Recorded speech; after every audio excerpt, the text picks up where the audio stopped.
Ey'ndaba ey'ningi nayo ngane zakwethu sekuvele iy'ndaba la khona isikhulumi sixwayisa khona uGwajo, siphinde futhi simeluleke ukuthi abantu bayamthanda makaqhubeke enze umsebenzi omuhle. Iphutha ayalenzile iphutha ngoba vele la emhlabeni akekho umuntu ongenaphutha. Ngane zakwethu ngaleyo ukukhuluma kakhulu ngicela uma ukuthi uyafika kuleli khasi ngicela ucofoze usubscribe, ulike, uphinde ucommente. Ngane zakwethu la nginiphathele-ke ividiyo yesikhulumi esiqavile la khona kuvele khona izaluleko ey'bheke ku-MC Gwajo ngendaba ethinta inyanga uKing Bhaka kanye noGwajo la khona okuphusheke khona amakliphu la khona uGwajo ehleba nenyanga uKing Bhaka eveza iy'ndaba ey'julile futhi ey'thusayo.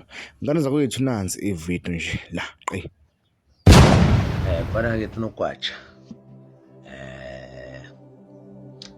siyizwe mfowethu sikukhonzile kakhulukazi mfowethu siyisizwe samaskandi. Angifisi ukubala ey'ntatheleni ey'khona ukuthi wena umuhle ngani kuzona ngoba zonke zinhle futhi uma sekufika isikhathi sazo siyozitshena ukuthi wena wawumuhle la, wena wawumuhle la, wena wawubheda la, wena wawubheda la. Mfowethu kufanele uwazi ukuthi isizwe samabhinca siyamvikela umfana noma umuntu osuke ekhulele kuso. Isizwe samabhinca ngeke futhi size sikulahle lokho, ngeke size sikulahle Gwajo mfana. Iphuthu bile nalo sokutshena futhi nalokho ngoba ingane engasolwa ikhula ingazi mfowethu. So nje sizokusola mfowethu futhi baningi sophuma ngobuningi bethu sizokusola. Abakuthandayo bazokusola, abangakuthandi bazokucindazela. Kumele ukwazi lokho. Uzohluleka kulesikhathi okusona manje, uzohluleka ukubona umuntu okukhonzile, uzohluleka ukubona umuntu ongakuthandi ngoba ongakuthandi uzokucindazela, okukhonzile uphoxekile uzokhuluma amazwi abuhlungu.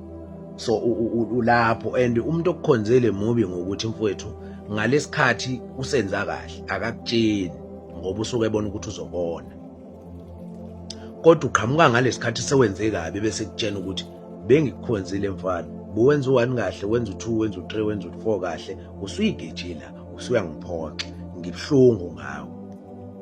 Uyabo? So Gwajo mfowethu ngeke singakusoli ngane yasekhaya, kodwa futhi kungekho mfowethu obungakwenza. Akukho obungakwenza, akekho umuntu ongayisebenzi imali, akekho umuntu onqaba imali. Abantu bakwazi ukwamukela imali beyobulala. Kangakanani ke wena ungeke ubulale umuntu.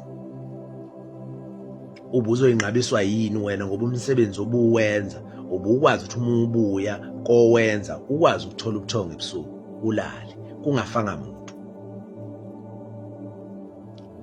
Kangakanani ke mingaphi noma mingaki imisakazo noma amaphephandaba noma TV lapho khona esithala khona iy'namba simemezelwe iy'namba abantu abasuke bezosiqola, kodwa lowo muntu uma esesolwa ukuthi uyaqola ukuqondwana naye ngqo lowo muntu lo, wena uzithole usuphakathi kwesimo esifaka igama lakho kodwa esingakufaki wena. Kushuthi washawa i-experience, watatazela, wangazi ukuthi wenze njani. Ngiyathemba ukuthi mfowethu ufundile futhi ngiyakutshena mina abantu ngeke baze bakulahle Gwajo uma wakwazi ukwenza into singakwazi mfowethu. Kangakanani ke ukusibuyisela kuwena sesikwazi. Lonto ikhombisa ithalente, lonto ikhombisa ukuthi umsebenzi wakho uyawazi. Uma uzokwazi ukuthi singakwazi ufike endimeni sikwazi, sikholelwe futhi entweni oyishoyo. Kangakanani ke sesilazi iqiniso lakho. Ngephutha elilodwa ubani ongalenzi iphutha? Ubani ongalenzi iphutha? Njengoba ngibala nje mingakanani imisakazo la abantu bethola khona iy'namba beyoqolwa. Kumemezelwa iy'namba kubezwe inyanga zo-interviewer ama-hours, hlela ama-hour imisakazo uthothi njalo ngolwesithathu uthola leyo nyanga leyo. Ekugcineni kosuku leyo nyanga yavela ukuthi iqola abantu. Lo msakazi into oyenzayo awuzange uzuyiphendulele ngoba uyazi umsakazi ukuthi wenze ibhizinisi wona. Uma ukhokhelwe wamukela imali. Ubukadini ke wena Gwajo? Ubukadini ke? Alikho iphutha elingako engathi mina ekutheni wena utelevise into okhokhelwe ukuthi uyitelevise. Angiliboni iphutha elingako mina lapho. Iphutha mfowethu obenalo ukuthi mawusolwa noma kusolwa umuntu mfethu obeyazi iqiniso bekuwena uKing Bhaka. Ake ngikhulume nje esimweni sakho noKing Bhaka ngoba isona esikhombisa ukuthi siyakulimaza. Umuntu obeyakade azi iqiniso between inkulumo yakho noBhaka bekuwena mfowethu naye uKing Bhaka nobabili. Ekhona umuntu okhola uKing Bhaka, ekhona umuntu ozothi wena muthulile akholwa ukuthi ayikho lento eshiwo uBhaka. Akusona sonke isimo mfowethu kufanele siphume siyidefend, kakhulukazi if wazi ukuthi ubhekene nani, ngoba amandla aBhaka aziyowena. Yabo, amandla aBhaka kuhle kwesinye isikhathi ukuthi iside le story kutholakala esisodwa mfowethu, ukuze uzokwazi ukuwina nalabantu abakholelwayo entweni yakho ukuthi kungenzeka nalabantu abangamkholwa uBhaka kulento ayishoyo ubawine labo bantu, ngoba bebekhona abantu abathi ayikho lento eshiwo uBhaka, uBhaka siyamazi. Yabo, ayikho lento eshiwo uBhaka, bebekhona labo bantu labo. Kodwa ukuphendula kwakho kugcine sekumkhandela nasekuthini agcine sevezela nabo-ke laba abakholelwa kuwena ukuthi lo muntu enimkholwayo nje ngenxa yokuthi umchallengeile. Awumchallenge mfethu umuntu usuke ephethe iqiniso ngawo, kakhulukazi uma ukwazi okusuke kungakuyena. Ngcono uthule, lazi wena naye, ngoba nalabo basuke bemkholwa kodwa basuke bengekho 100% sure ukuthi iqiniso lento. uBhaka siyamazi bafowethu, uBhaka nje siyamazi.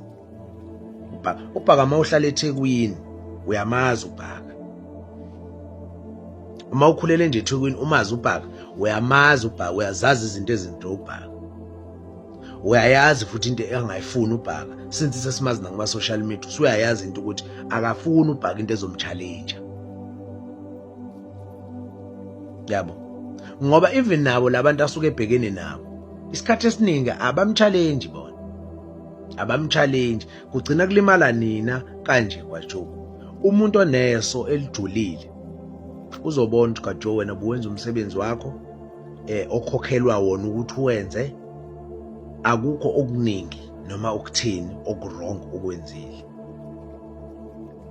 Yabo, so nje mfowethu sithina nje la kuMaskandi mfowethu, excuse me, sisakukhonzele ngane yakwethu, sisafisa futhi ukuthi uqhubeke nomsebenzi wakho, kodwa ungenzi amaphutha afanayo. Lapho bona khona ukuthi wenza iphutha, siyathemba ukuthi kusuka manje uzohlonipha na umsebenzi wakho. Ithuba kubantu usazolithola. Abantu mfowethu bayaxola, abantu bayadlulisa kakhulu. Kungakufaki nje lokho enhlizweni ukuthi wena usibone ngathi mhlawumbe abantu sophinde bakholelwe kuwena. Sakholelwa kuwena thina gatsho singakwazi, sohlulwa yini sesikwazi. Yabo, so nje mfana kithi uphambukile njengengane, uzosolwa njengengane, uzoshawa njengengane. Konke okwenziwe enganeni ukuthi ikhule kuzokwenzeka kuwena. Lokho ngikutshenela ukuthi mina ungafile engathi khona umuntu oku-attack-ayo. Bavumele abantu, yana kubantu, ufike uxolise mfowethu, ubatshena abantu ukuthi uyaxolisa, usayingane, uyakhula, uyakhiwa. Ingane yakhiwa isizwe vele, ingane yakhiwa umphakathi. Uzokhula mfowethu, ingxenye yokukhula le. Awukwazi ukukhula ungalimalanga, awukwazi ukukhula ubuhlungu ungabazi, ngoba uyothi usumdala uthi usuzwa ubuhlungu bese ukhala kakhulu, bese simangala ukuthi ngoba mdala nje yini emkhalisayo. Yabo, so nje mfowethu ilokho nje ngikushoyo.